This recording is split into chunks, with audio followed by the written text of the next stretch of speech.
everybody, it's Femtrooper, and today, let's talk about some spooky games.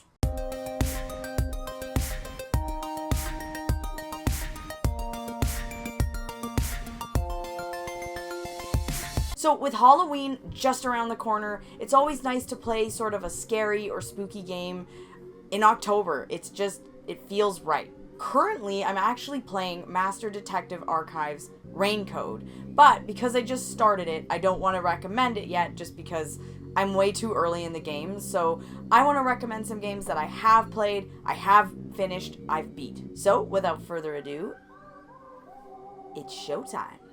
Let's start with a game that I recently beat on the Switch. It's a JRPG, and it's very bizarre, quirky, kind of like an Earthbound, and that is Omori. And this is different. This is really strange, and one that I actually do highly recommend. Now, the only thing I will say is, while I highly recommend it, it's still not my favorite game, and it's not anything close to Earthbound, but you can tell that the people who made this really liked Earthbound and love that kind of feeling and that kind of JRPG. So with Omori, you play as a boy named Sunny and his alter ego Omori, and there's two different worlds. There's the real world and there's the dream world, and it's very different. In fact, when you're battling, everything is based on emotion, so it's a really unique battle system. Very different, and the real world is complete, like, modern day America. Like, you're in the suburbs, there's a grocery store, like, it's really, I love that. It's really cool, and it has that sort of Super Nintendo kind of Nintendo 8 to 16-bit kind of look, and it's just, like, I find it absolutely gorgeous. It's amazing. The dream world, on the other hand, is completely different. You are battling completely wacky things. They're not necessarily things you would ever battle, but it's a dream world. It doesn't make sense. It's just like Earthbound, like how you'd have to, like, battle a taxi. It's the exact same thing. Some wacky enemies here, really bizarre, and just a really neat experience of a game.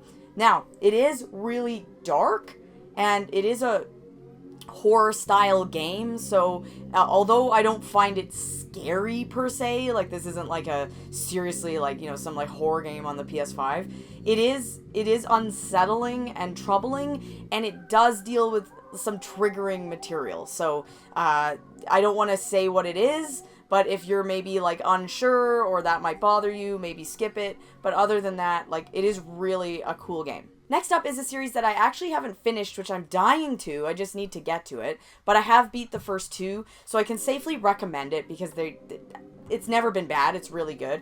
And that is The Walking Dead Season 1 and 2. Now, these I have on Vita. That's how I played them. But you can play these pretty much on any console at this point. I'm pretty sure they're on everything, like from Steam to PS4, and they're on everything. Xbox, the Switch has them now. So check it out, but I absolutely love these. These are fantastic. They are, in my opinion, like, I used to really get into the show and then I kind of dropped off. But these are, like, so much more exciting than the show. There's no filler. There's nothing. It just gets right to it. And to be honest with you, the main character of the series, Clementine, is fantastic. She's this kid, but you see her kind of grow a little bit. And it's really a great time. And extremely emotional. The first season, so the first game, The Walking Dead Season 1, was so, like, heartbreaking at the end. Like, I actually cried. I don't remember crying in Season 2, but the first season was like, wow, like, it's really, like, it gets to you. It's quite emotional, but it's also perfect for this time of year. It's all about zombies and the apocalypse and trying to just, you know, live. These people are just trying to live. So it's similar to the show in the sense that there's a group of people and you're focused kind of on a few characters, but it's, in my opinion, better. So that's just, again, my opinion, but they're really good. So highly recommend it. There is a season 3, but they never released it on the Vita, and I got so mad. So I need to pick it up for PS4, and then I know the final season is on Switch, so I'll probably end up getting that. But I can safely say that the first two games are fantastic. So definitely check out the series. They are like point-and-click adventures where you walk around and and explore and check out things, but it's like cinematic, there's like quick time events. It's just a really good time and perfect for October. Next are two games that are made by Supermassive Games, and I'm going to show them together only because they are very similar in their play style. And the first one is Until Dawn, and wow, this is such a great horror game. And then the next one is a more recent one, and that is The Quarry, which is also available on, these are on many different platforms, so, you know, it's not just PS5 or PS4, so definitely look into them. But The Quarry and Until Dawn are both sort of similar to The Walking Dead in the sense that you walk around, you investigate, you check things out, and there's tons of cinematic sequences. These have, you know, real actors that you know from movies playing characters, and they make the characters in the games look like the actors. So it really does feel kind of like a movie. So if you want that cinematic experience, these are awesome. They're perfect. They're really, really good. You know, I was going to recommend something like Heavy Rain, but it's just quite old at this point, and I'm not saying it's not good, but it's just a bit harder to get your hands on.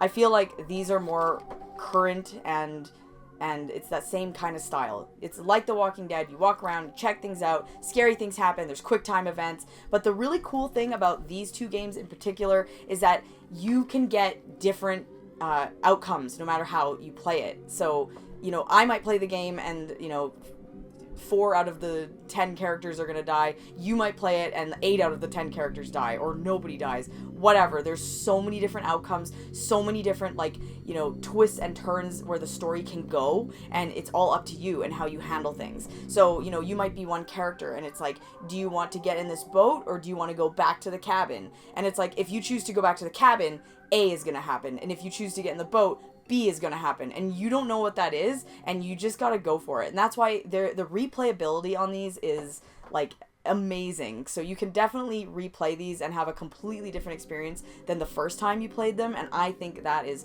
super fun, super cool. It's been years actually since I've played Until Dawn, because I played it probably about 6 years ago, and I absolutely loved it. It was really good. I did think it's a little better than The Quarry. I did like The Quarry a lot, though. The Quarry has more werewolf vibes going on, and Until Dawn, oh man, it was just spooky. Like, you know, teens in a cabin, they're dying. It's very, like, 80s horror. It's really fun, and again, these are perfect for this time of year. Definitely check these games out if you haven't. Next, we have more of a lighthearted game, but again, perfect for October, and that is Luigi's Mansion 3. This is one of my favorite Switch games because of so many factors. For starters, the gameplay is incredible. Nintendo went all out on this one. It was my first Luigi's Mansion experience, and I'm absolutely, like, blown away by how good this game is. Like, you have to check it out. It's really, really, really, really, really, really cool. I mean, it's perfect for October. You've got, like, spooky ghosts. It's a spooky hotel. Like, it is perfect. But each floor is completely different every time he goes up a floor. It's got a different theme. And, you know, the creativity they did with these levels is next level. It's just a really, really fun time. And there's an actual decent amount of challenge to this. This is not something you can just breeze through, and there are no difficulty settings. So this is one of those games that I'm super proud that I beat, because I remember the final boss was pretty tricky, and I got through it, and I was really, really stoked. But I don't let that, you know, scare you. It is really, really good. The music is, you know, creepy but fun. Like, this is one of those, I don't want to say family-friendly Halloween kind of things, but yes, it is. It's like Hocus Pocus. Like, it's great for Halloween, but it's not scary. So definitely check out Luigi's Mansion 3. I can't recommend it enough. It always, you know, comes up when I talk about Switch games, but for good reason. Next up is a series I really want to recommend, and yes, I will show that I have it for the PlayStation Vita, but it is available on other consoles now. So don't let that scare you from playing it, because, you know, you can get it on more modern day consoles, but that is Danganronpa. I cannot recommend this enough. It is one of my favorite series of all time. And yes, when I say that, I even enjoyed this one, which is Ultra Despair Girls, which is actually a third-person shooter, which is bizarre. But other than that weird one, the first 3 games, so you've got Danganronpa 1 to 3, are courtroom mystery games. Very different. Basically, you are a bunch of kids who are trapped in a school, And this has very battle royale kind of vibes. So it is kind of sadistic and sick, but they're really, really fun.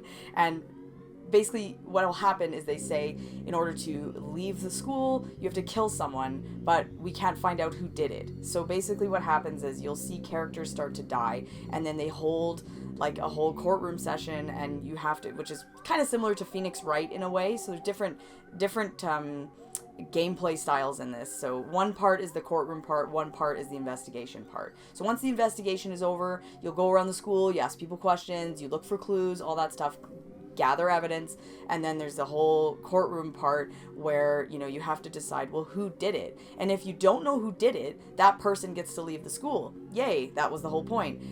But if you do find out who did it, then they die. So it's really crazy. And so you play, obviously, in each one you are a certain character, and you're trying to survive. And it is nuts. It is absolutely crazy. To me, it's got one of the best villains in video games, which is Monokuma. I know he's like a stuffed toy bear, and that sounds not scary, but it actually is terrifying, and it's great. The music in these games is like next level. It's one of my favorite scores in all of them. They're all really good. They are creepy, odd, eerie. I don't want to say similar to Danny Elfman, but it has that vibe where it's just like eerily beautiful. They're just great. They are so fantastic. They are so fun. I realize the style of gameplay may not be for everybody, because if you're not into that like Phoenix Wright kind of thing, you may not like these, but I still really recommend trying at least one. You should probably play them in order, because it's just more fun seeing the kind of evolution of these games as they go. And I know that they just released a collection for the Switch, so definitely check that out if you don't have them already. I don't believe that the Switch includes this one. It's very bizarre. It's definitely one you could probably skip, but other than that, I would say you have to play Danganronpa 1, 2, and 3. They are absolutely incredible. The third one, I thought knocked it out of the park. It's my favorite out of the whole series. But yeah, there's 4 solid, great Danganronpa games, and if you want really like messed up Japanese like battle royale style game, this is it. This is the one. Here's a series that has 3 games. I've beat the first 2, so those are the games that I'm going to recommend. And they are 999, which is on the Nintendo DS, so yeah, a little dated, but the good news is these have all been ported to modern day systems. So you don't need to have a Nintendo DS. You can play it on PS4 or whatever, an Xbox. So don't worry, they are available in maybe a more convenient format. The second game is Zero Escape, Virtue's Last Reward, which is on the 3DS. Again, it's in the collection. You're all good. And so those are the 2 that I've played and beat. And then there's a third one, which I got for Vita, which is called Zero Time Dilemma, and I still haven't gotten to it. These are, again, escape room, like murder mystery kind of games. And they are really, really good. You're basically, you know, trapped, and you have to escape in each one. And, you know, obviously there's time limits. You know, they have different things on them, like they might have like something on their neck, and if they don't get out in time, well, then a bomb might go off and they might die. So they're all working together to try and escape these places. It's very Japanese. It's really, really bizarre, and I had such a great time with them. They are really creepy and unsettling and just really but really great games. Now, they are heavy on the puzzles. And I will say, and I'm just admitting this because I don't care, I hate puzzles, so I just look them up as I go. I don't care if it's cheating. It's a video game. I'm in it for story and vibes here. I just can't stand puzzles. Like, there are puzzles in 999. I remember at the end there was some kind of like Sudoku style puzzle, and it was like, never in a million years could I solve this on my own. I don't really care. I just couldn't stand it. So some of them, yes, they are doable. Other ones, I was like, I don't know who this is made for, but it's not for me. So I just looked up solutions so I could, you know, advance, because to me it was all about the story and the creepiness.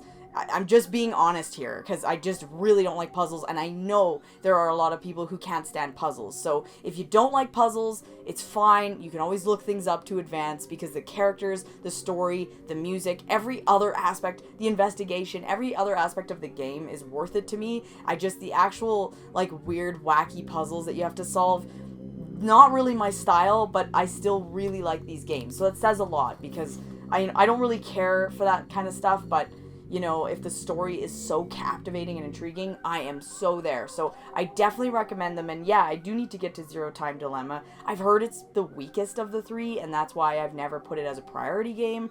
But I would like to get to it because this is such a great series. Next, we have a series, AI The Somnium Files. You've got 2 games. I really hope that we actually get a third one someday. That would be great because these are really special. And these games are made by the same guy who did the Zero Escape series. So if you like 999, you know, Virtue's Last Reward, all those games, then definitely check these out because it's the same kind of vibe. So they're a little different. They're not escape room kind of games, but they're basically, you play as a detective who like works for the police, and there's usually a crazy murder that happens.